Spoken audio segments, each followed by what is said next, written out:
especially when it came to business, you know what I'm saying?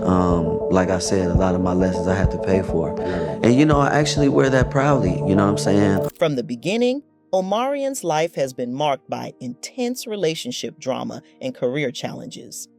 The internet is buzzing after this R&B legend had an explosive moment during his Millennium Tour stop. Keep watching to know what happened to Omarion. We all know Omarion loves public attention, but recently, Omarion shocked fans during the Millennium Tour in Virginia when he completely snapped at the crowd. All y'all get your asses up! Get up! Get up! Get up! It's a concert! Get up! Get the up!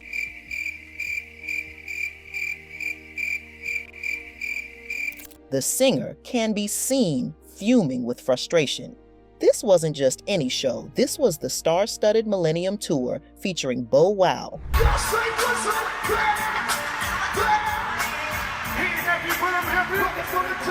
Trey Songz, and surprise guest Rick Ross, and Omarion made it crystal clear. If you're not on your feet screaming, you're doing it all wrong. But the public is more shocked to see Omarion cussing, as he had never done that before, even when his bandmate broke the bro code. Yep, you heard that right. Back in 2013, Omarion was living his best life with dancer and reality star April Jones. The couple welcomed 2 beautiful kids, Mega in 2014 and little Aimee Kazuko in 2016, and fans adored their picture-perfect family. Omarion, get you back here! But everything came crashing down in 2016 when the ultimate betrayal went down. In a plot twist no one saw coming, Omarion's former B2K bandmate Lil Fizz started dating April. Yes, the mother of Omarion's newborn baby. Is it good? This is smacking. Really? The internet exploded like a reality TV finale. How could Fizz do this to his longtime brother? Where was the loyalty?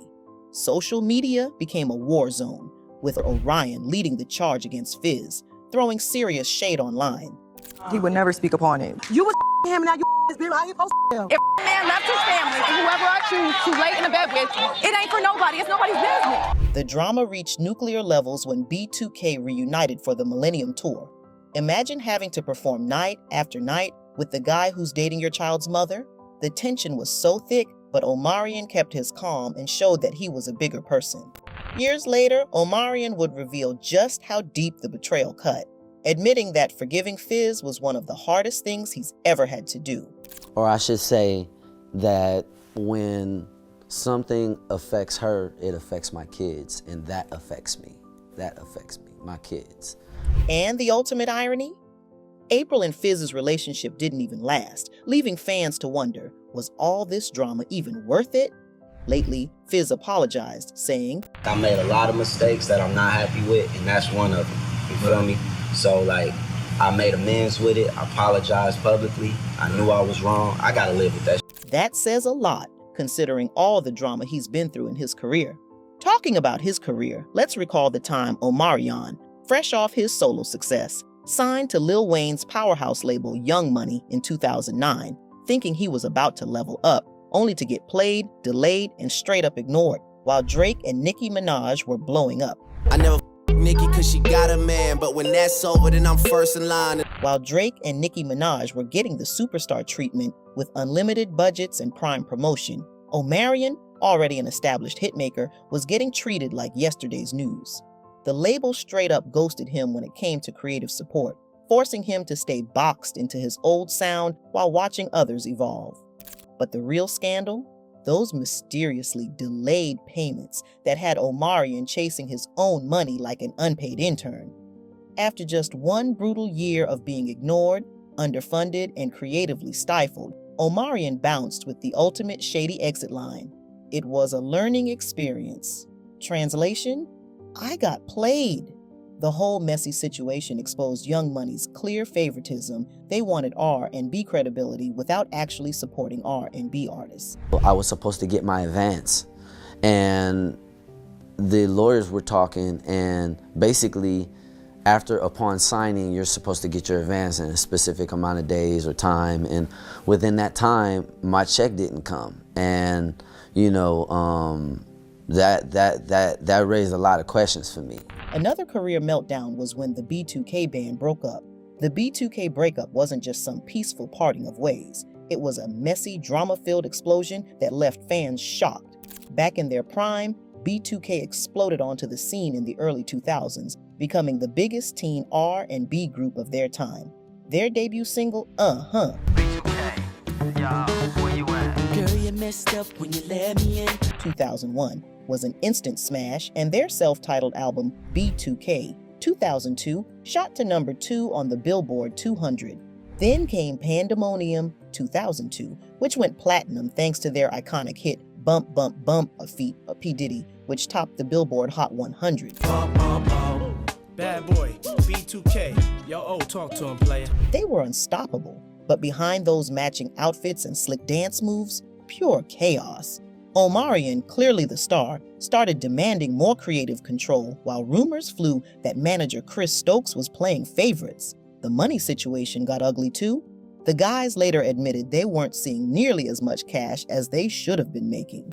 By 2004, it all came crashing down in what became one of the most scandalous group breakups in R&B history. Omarion said their foundation wasn't solid. If you were to say the biggest reason for that breakup, what would that be? Management. But the real tea came years later when Raz B dropped a nuclear bomb of allegations accusing Stokes of sexual abuse and manipulation. Check this shit out. I'm tired of being bullied. I'm a grown man. I'm 35 years old. I'm not a little kid. The most shocking part, Omarion's complete silence on the matter. He never backed up Raz B's claims, but he never denied them either.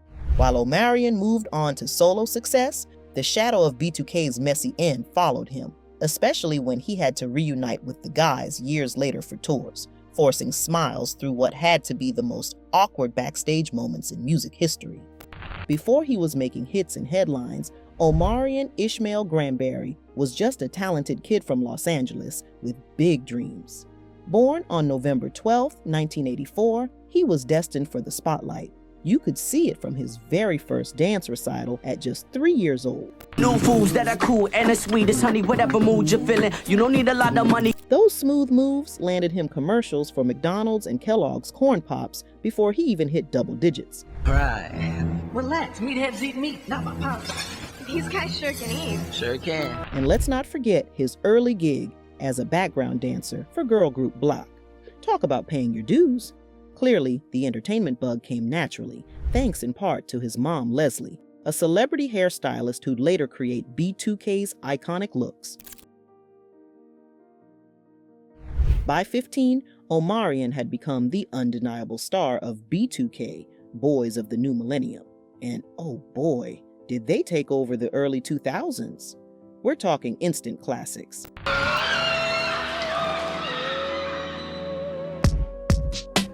They were global phenomenon level famous, selling millions and becoming every teen's ultimate crush. Matching outfits? Check. Synchronized dance moves? Obviously. Screaming fans? You know it.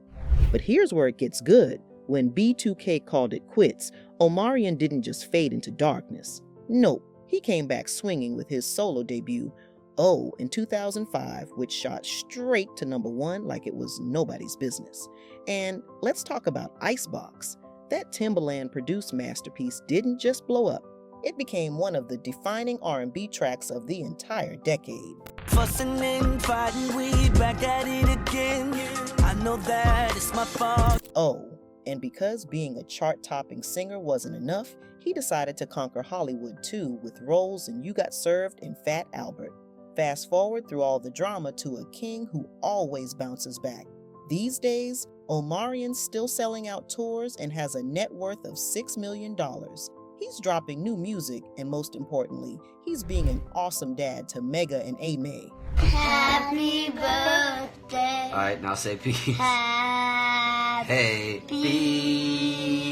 From serial commercials to icon status, his journey proves real talent always shines through. Now, That's what we call a true R and B legend.